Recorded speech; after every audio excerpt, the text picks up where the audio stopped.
We've heard of a motorcycle brand that started as a reed organ company, another that started as a loom factory, and then there was that which started as a shipyard. Each of these companies were involved in the production of technical products before they made the big switch. However, for the oldest motorcycle brand on the planet, it all started with needles. Royal Enfield's been in existence for over a century, and this video will tell the intriguing tales of all the ups and downs the brand has been through since it opened its doors. Sit back, because it's about to be a bumpy ride. In 1891, two young entrepreneurs, Bob Walker Smith and Albert Addy, were young men with full pockets who were ready to take on any opportunity that would make their pockets even fuller. Before November that year, the duo had gotten a whiff of the fact that the great George Townsend of Hunt and Radich was going through some financial troubles and was looking to sell. You see, George Townsend and Company was a reputable needle manufacturing company. They'd been producing needles for about 50 years before they decided to start manufacturing bicycles. The troubles in their financial standings might have been a result of the switch, but we can't say for sure. But Walker, Smith, and Addy were the knights who came to save the day. In November 1891, the deal was sealed and the men took over the company. The men knew a struggling company wasn't going to become a moneymaker in the twinkle of an eye, and they were ready to put in the work. But lucky enough, they got a huge deal that changed the trajectory of things. In 1893, the duo won a contract to supply precision parts to the Royal Small Arms Factory of Enfield, Middlesex. That was a very big win, and to celebrate, they decided to rename the company to the Enfield Manufacturing Company Limited. They immediately got to work, and the first set of bicycles, which they named the Enfield, was sold. The bicycles produced the next year were called Royal Enfield, and the legendary trademark, "made like a gun," came into existence. Walker and his partner were go-getters, and they couldn't just sit back while the rest of the world was making moves. So, in 1898, Walker Smith designed the company's first motorized vehicle, called the quadricycle. This vehicle, which seemed like a fancy cart with four wheels, was a game-changer. Built around two sturdy bicycle frames and powered by a proprietary 1.5 horsepower de Dion engine, the vehicle was for the elite. However, despite being revolutionary, it didn't gain fame until 1900. In 1900, Royal Enfield decided to show off their quadricycle by entering into motorsport. The contest was a 1,000-mile trial, which involved the company following a torturous cross-country route from London to Edinburgh and back. Many of the other contestants could barely make it, with their wheels popping off along the line, but the quadricycle actually pulled through, and this convinced the British public that it was worth investing in. In 1901, he designed the first Royal Enfield motorcycle, alongside Frenchman Jules Gobier. The design, which featured a 1.5 horsepower engine mounted in front of the steering head and a rear wheel driven by a long rawhide belt, was quite impressive. It was so impressive that Walker Smith and his partners launched it at the Stanley Cycle Show in London. This motorcycle was a hit among motorcycle enthusiasts because everybody already knew what Royal Enfield was about. However, regular civilians found it hard to warm up to the idea of riding a bike because of the risks it posed. It's for this reason it took the company 8 years to roll out another bike. In 1909, the Royal Enfield's first V-twin came to light. This vehicle, which was also launched at the Stanley Cycle Show, used a 297cc Swiss-made motosacoche engine, and it was really worth the wait, as it was not only a financial success, but it achieved several competition successes in subsequent years, including the John O'Groats to Land End Trial. Unlike many other companies that would be quick to release multiple models after the successful performance of one, Royal Enfield took their sweet time in making their bikes to perfection, and it's for this reason that the next model wasn't released until 1914, and it was lucky they decided to release that year. Wars are very unfortunate events, but for Royal Enfield, it was an opportunity to make sweet bucks. They released their first two-stroke motorcycle the year World War I started, and the company found themselves supplying motorcycles to the British, Belgian, French, United States, and Imperial Russian armies. Talk about making the sweetest lemonade from very bitter lemons. During war, the armies started requesting something larger and better, and Royal Enfield was more than happy to deliver. They had earned so much that they could go bigger with their engines, hence the introduction of the magnificent 770cc 6-horsepower V-twin. The bikes were so impressive that the opposing side drooled at the sight of it and wished they could get one for themselves. When the war came to an end 4 years later, the company must have been sad, but not too sad because they'd gained a huge reputation and were rolling out bikes in their hundreds. As per usual, the engineers at the company were in the background, perfecting and re-perfecting designs for new models, and in 1924, they released a range of 8 models. This included the Sports Model 351, the first Royal Enfield 350cc OHV 4-stroke motorcycle with a foot-operated gear change, and a unique 225cc 2-stroke step-through ladies model. The next year, catastrophe struck. In 1925, there was a major fire outbreak in the 18-acre Redditch factory. It was so fierce that it threatened to burn down the entire plant. It's not clear what started the fire, but luckily enough, the company's fire brigade was able to curtail its spread. Not to be demoralized by the unfortunate incident, the company counted their losses and resumed work almost immediately. In 1928, the manufacturers introduced a model with saddle tanks instead of the flat tanks previously used. It also got rid of the Druid front fork system and upgraded it to a center-sprung girder fork. In summary, the models got cool stuff that year. The beginning of the 1930s was marked with the introduction of a diverse 11-model range, from the 225cc 2-stroke Model A to the 976cc V-twin Model K. New 350 and 500cc side valve and overhead valve machines with dry sump lubrication were also produced. Then in 1932, the legendary Bullet came to life. This superstar motorbike was first displayed in November 1932 at the Olympia Motorcycle Show in London. 3 versions were produced: 250, 350, and 500cc, and they all came with inclined sloper engines, twin-ported cylinder heads, foot-operated gear change, and high-compression pistons. One word to describe this bad boy was mind-blowing. The Bullet fared well in the market, but the company got a huge blow when the founding partner, Walker Smith, died. It was a dreary period for the company, but his son, Major Frank Smith, who was already working at the company, took over the helms of affairs. Then later that year, the groundbreaking Model Z Sidecar went on sale. This vehicle was aimed at commuters, and the 148cc 2-stroke came with a fully closed engine. 3 years later, in 1936, the Bullet model that had stolen the hearts of everyone was radically changed, and it was for the better. The new model JF, featured an upright engine with a 4-valve cylinder head. It also came with a sportier version with a bronze cylinder. Due to the Bullet's previous reputation, many bike enthusiasts went for this model, especially the sportier version, and they weren't disappointed. World War II came, and the Royal Enfield were secretly hoping they'd get lucky like they did during World War I, and their prayers were answered. From 1939 through to 1945, the company produced large quantities of motorcycles, bicycles,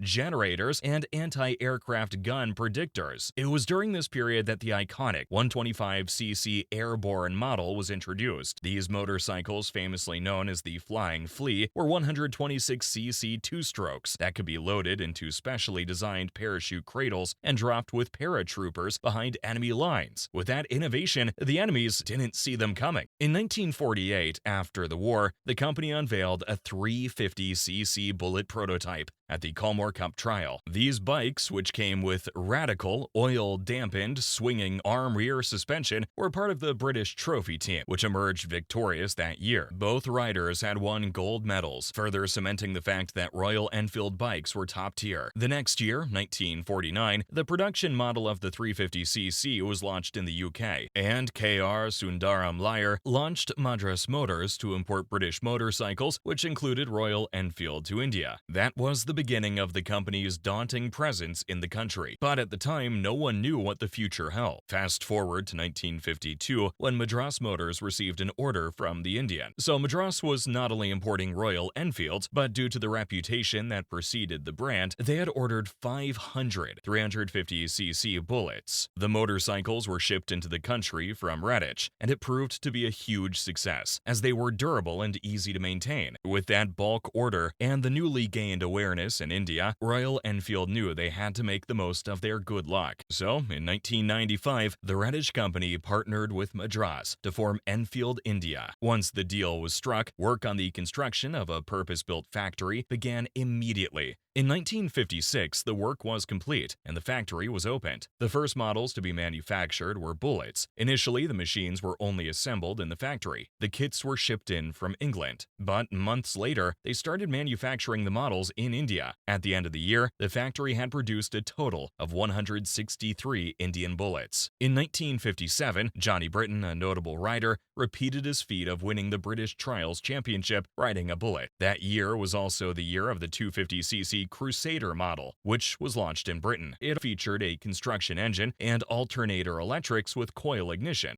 The Crusader was cool, but it wasn't really a game changer. When talking about Royal Enfield game changers, one model definitely comes to mind: the 1964 Continental GT Cafe Racer. This bike was simply iconic. It showed great potential from the very beginning and stole the hearts of many from the get-go. A team of journalists had taken it for a test drive, and this bike was able to cover an incredibly long distance under 24 hours. It's no surprise to the manufacturer that it did, because it had been fitted with a 648cc parallel twin, 4-stroke, single overhead cam, air, oil-cooled engine. This bad boy could reach a top speed of 170 kilometers per hour. So yeah, riders were in for a treat with this model. The GT also came with a fiberglass racing petrol tank, clip-on handlebars, a humped race seat, rev counter, and a swept-back exhaust. It was a total package. However, the revolutionary nature of the bike and the sales made from it wasn't enough to save the bike and keep the business afloat.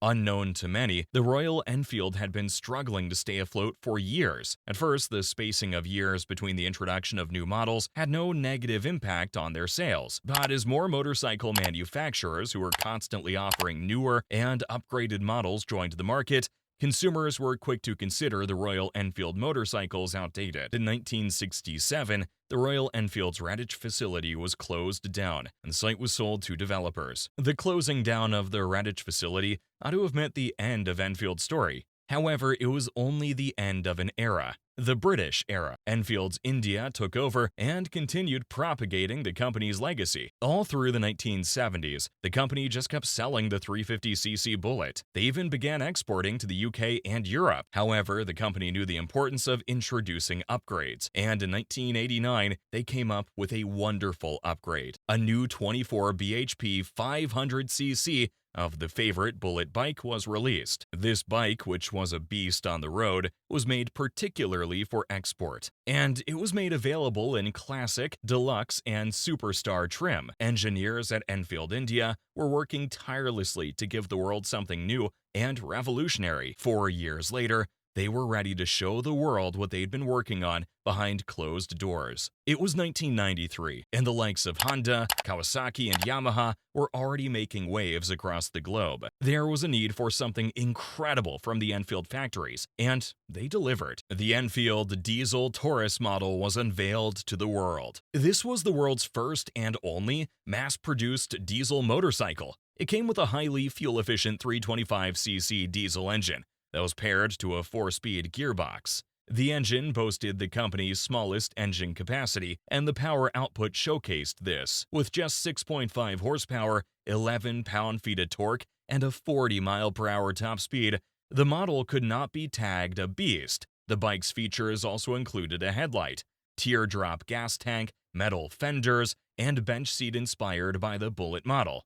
However, as revolutionary as the bike was, it wasn't widely accepted. There was no way it could be exported. It barely passed the emission limits in India. Although the company tried to make some alterations, it just wasn't feasible to sell such a model. They had to discontinue it. So the only mass-produced diesel motorcycle in the world never really took flight. In 1994, Enfield India was sold to a commercial vehicle and tractor manufacturer, the Eicher Group. This company had been in existence in India since 1948, and their acquisition of Enfield India was considered a really great move, because their expertise would reflect in the models they'd produce, and they'd easily carry on the company's legacy. After the acquisitions, the company was renamed to Royal Enfield Motors Limited, taking it back to its roots. A few new models were introduced, like the Lightning, that was released towards the end of the decade, but the company mostly focused on producing the already existing bullets. This bike continued to solidify the company's legacy of durability. In 1997, 40 Royal Enfield motorcycles rode to the top of the highest motorcycle pass in the world. This pass, which is situated at Cordon La, was a trail filled with so many obstacles that many bikes would get destroyed along the way, but the Royal Enfield withstood the test quite easily. In 1999, a revised version of the company's superstar model, the 350cc Bullet, was introduced. This new design, which was developed by the Austrian company AVL, features a 350cc all-aluminum lean burn engine. This revised version was called the A350. Fast forward to 2002, when the Thunderbird was launched. The predecessor of this bike was the Royal Enfield Lightning, which was produced from 2000 to 2002. It featured a 535cc cast iron 4-speed Albion gearbox engine and was a tough bike, but the Thunderbird was an upgrade. In 2004, the Great Electra X was introduced to the market. It was an export version of the 500cc Bullet that came with the all-alloy lean burn engine. This retro-styled Bullet Machismo was rated the #1 cruiser in a TNS Auto Car survey. In 2008, the Thunderbird got another sibling, the Thunderbird Twin Spark, which was launched in India with the new unit construction engine. This bike marked the future of the Royal Enfield bikes. They were finally ready to say goodbye to the constantly leaking Bullet. The leaking witnessed in the Bullets was because they used an external clutch and gearbox, which meant they required 2 oils to run, one for the gearbox and one for the engine. With that much oil, there was almost no way to avoid the leaking. The twin spark plugs in the new model meant better fuel combustion, which leads to more power and torque, and a better fuel economy. It had less vibrations and could reach a top speed of 120 kilometers per hour. Also in 2008, the company started exporting the Classic, India's first 500cc EFI, Euro 3 compliant motorcycle, to the European markets. The bike was launched in India the next year, and the success it achieved made it seem like bike lovers had been waiting all their lives for the model. It gained a massive cult following, and if you didn't have the Royal Enfield Classic at the time,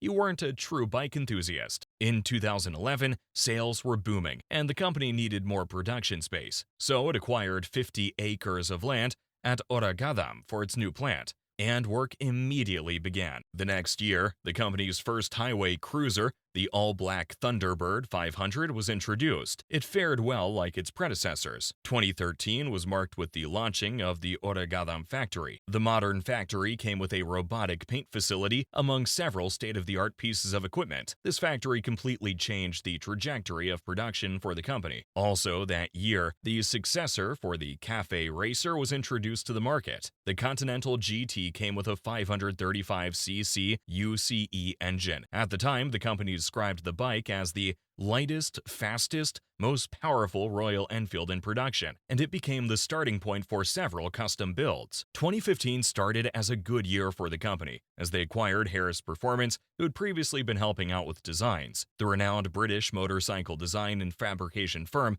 was a wonderful addition to the company. The company also established Royal Enfield North America, its first direct distribution subsidiary outside of India. Situated in Milwaukee, Wisconsin, the company was ready to take the North American market by storm. However, a storm caused a huge setback in the company's plans. In November 2015, there was a huge flood caused by a very heavy rainfall, the heaviest in Chennai in over a century, and this severely affected the factory they built only 2 years ago. The company had to cut production by 4,000 motorcycles and had to shut down 2 of their plants and several of their company offices. It took extra effort to get the company running as it should again, but in 2016, they were back releasing models. The Royal Enfield Himalayan was launched in early 2016. This adventure touring motorcycle was specially designed for adventure trails. It came with an all-new 411cc SOHC engine and long-reach suspension, giving the riders the right tools to go off-road without concern. In 2017, Royal Enfield went back to its roots by setting up a new Royal Enfield Technology Centre at Bruntingthorpe Proving Ground, close to Leicester in the UK. A team of over 100 engineers, designers, and testers were sent off to the new location, and they began to work on research, development, and long-term product strategy. A few months later, the team unveiled the 650cc twin-cylinder engine, and in November that year, the two motorcycles based on the engine, the Interceptor 650 and the Continental 650, were revealed. In 2018, the Royal Enfield Classic 500 Pegasus, a homage to the World War II Royal Enfield Flying Flea, was launched. It was a limited edition with only 1,000 units produced worldwide. The 250 units that were allotted to the Indian market sold out in under 3 minutes. That year, the design team of the UK Technology Centre also showcased their prowess by introducing the 838cc KX Concept V-Twin. This model featured girder forks with an integrated headlight and a single-sided softail rear. It was the star of the show when it was unveiled at EICMA. In 2019, the Interceptor 650 was crowned the Indian Motorcycle of the Year, and the 650 Twin was also named the Bike of the Year by the Times Auto Awards, Motorcycle of the Year by Autocar, and Two-Wheeler of the Year by Bike India. It was also voted Best Modern Classic Middleweight in Thailand and Best Retro Bike of the Year by MCN in the UK. In 2020, the company launched a new lineup of cruiser motorcycles called the Meteor. It used a 349cc single-cylinder engine featuring a single overhead camshaft system and a completely new engine with fewer moving parts than the 346cc. The bike got an upgrade in 2023 when the engine was swapped for a 648cc air-cooled engine. It's quite remarkable that the company has stood the test of time. Although it's switched owners multiple times, the company legacy still stands, and that's what matters. So what do you think of Royal Enfield motorcycles in general? Which is your favorite model? Kindly let us know in the comments section. Also, don't forget to like, share, and subscribe to be the first to know when we release amazing content. Thanks for watching, and see you in the next video.